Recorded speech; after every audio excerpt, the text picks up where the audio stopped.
Olá, queridos, tudo bem com vocês? Vamos meditar mais uma vez, tá?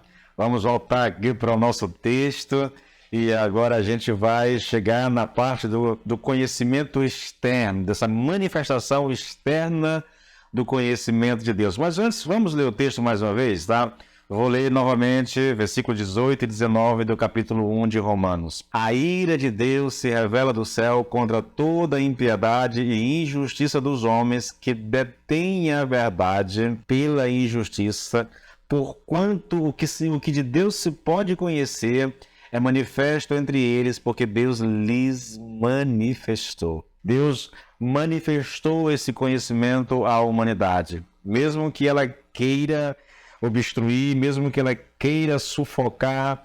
Deus manifestou esse conhecimento internamente. Nós estamos falando aqui do senso de Deus e da consciência, né? Isso aqui não está explícito no texto, tá bom, querido? A gente deduz do texto que há essas duas formas de conhecimento interno, tá bom? Agora, eu quero chamar sua atenção para a manifestação externa desse conhecimento de Deus. Aí sim, aí o texto é claríssimo a esse respeito. Versículo 20, vamos ler o texto? Versículo 20, foi o seguinte, vamos pegar aqui, versículo 19, porquanto o que de Deus se pode conhecer é manifesto entre eles, porque Deus lhes manifestou. Porque os atributos, ele vai explicar essa manifestação, porque os atributos invisíveis de Deus, assim o seu eterno poder, como também a sua própria divindade, claramente se reconhecem desde o princípio do mundo, sendo percebido por meio das coisas que foram criadas. Tais homens são, por isso, indesculpáveis. Olha que texto tremendo isso aqui. Gente, isso aqui é simplesmente absurdo. A revelação de Deus aqui, a manifestação gloriosa de Deus através daquilo que é dito aqui. Lembre-se, Paulo escreveu inspirado pelo Espírito Santo. Então Deus está dizendo, olha, eu me manifestei a vocês. E eu me manifestei a vocês através dos meus atributos. Eu manifestei os meus atributos invisíveis. Aí ele fala desses atributos invisíveis, que é o seu eterno poder e a sua própria divindade. E essas coisas, esse eterno poder e essa divindade do Senhor, ele diz que foram claramente reconhecidas desde o princípio do mundo, né? Sendo percebido por meio das coisas que foram criadas, queridos. Olha que manifestação gloriosa de Deus é essa. Deus se revelou, ele revelou os seus atributos invisíveis, ele revelou o seu poder e a sua própria divindade através daquilo que criou. A pergunta é, como Deus deu esse conhecimento de si mesmo, esse conhecimento externo de si mesmo à humanidade? E a primeira resposta que nós temos, querido, é que Deus manifestou isso na natureza, na criação, sendo percebidos por meio das coisas que foram criadas. Na criação, Deus está manifestando os seus atributos, está revelando a sua glória, o seu poder, a sua divindade. Queridos, eu tenho aqui textos que são assim, mas de uma profundidade, de uma dimensão grande demais, gloriosa demais, mas eu não vou ler todos porque são textos grandes. Por exemplo, eu tenho aqui o Salmo 147, fala desse poder de Deus na criação. Ele criando as estrelas, determinando o número das estrelas, entende? Deus medindo aqui. É uma revelação tremenda, profunda de Deus.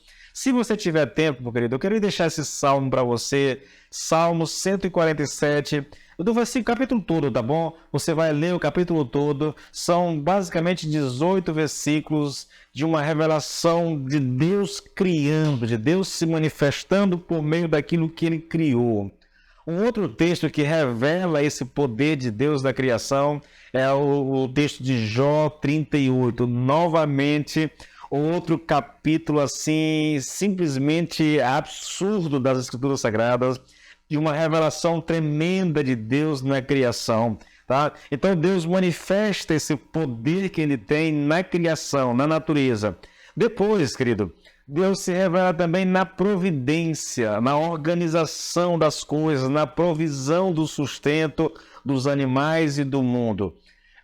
Você vai me permitir ler alguns versículos aqui, tá bom? Porque isso é interessante. Salmo 104, a partir do versículo 6, diz assim, olha, vestiu a terra com os mares e oceanos como se fosse uma capa, deixando grandes montanhas debaixo d'água. Mas ouvindo a sua ordem, as águas baixaram, ouvindo a sua voz, forte como o trovão, elas ocuparam o seu lugar. As águas correram pelos montes, escorreram pelos vales, até ficarem no lugar determinado pelo Senhor. Agora, versículo 9. O Senhor marcou um limite além do qual as águas não podem ir. Assim, elas nunca mais cobrirão a terra. Faz brotar as fontes de água nos vales e os rios que correm entre os montes e matam a sede dos animais do campo e dos jumentos selvagens. Junto a esses riachos, os passarinhos do céu fazem seus ninhos e cantam entre os ramos das árvores. Do alto da sua morada rega os montes. A terra sacia-se com o fruto das suas obras. É o Senhor que faz crescer o pasto que alimenta o gado, as plantas que o homem cultiva. Dessa forma tira da terra o seu alimento. A terra produz o vinho que alegra o coração do homem, o azeite que serve para cuidar do rosto, o pão que dá forças para viver. As árvores do Senhor são bem regadas, crescem e ficam fortes. O mesmo acontece com os cedros do Líbano que ele plantou. E aí segue o texto, querido. É um texto gigantesco aqui, grande mesmo, que fala desse agir de Deus na providência, na organização, na provisão do sustento dos animais, dos homens, tudo obra de Deus, tudo cuidado de Deus. É por isso que eu digo, há um Deus criador, querido, que governa, que sustenta aqui, que está no controle disso tudo, tá? Deus manifesta-se dessa forma. Também, querido, Deus se manifesta na história, querido, na história do mundo, de maneira geral, na história das nações, né? Entende? Então, os primeiros 11 capítulos, na verdade, nós temos essa revelação da história. Tudo começa com Deus. Aí, o capítulo 11, de forma específica, trata da origem das nações.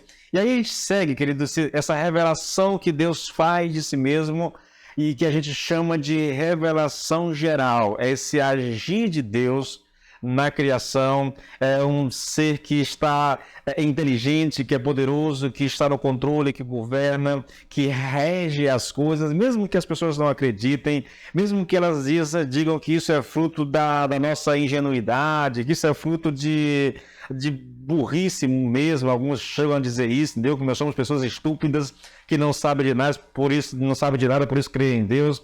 O fato é, querido, que nós temos tudo isso aqui nas Escrituras. Deus se revelou, Deus se manifestou. Ele se manifesta na criação, ele se manifesta no sustento, ele se manifesta na história. Tudo é uma forma de você entender Deus, é uma forma de você conhecer Deus.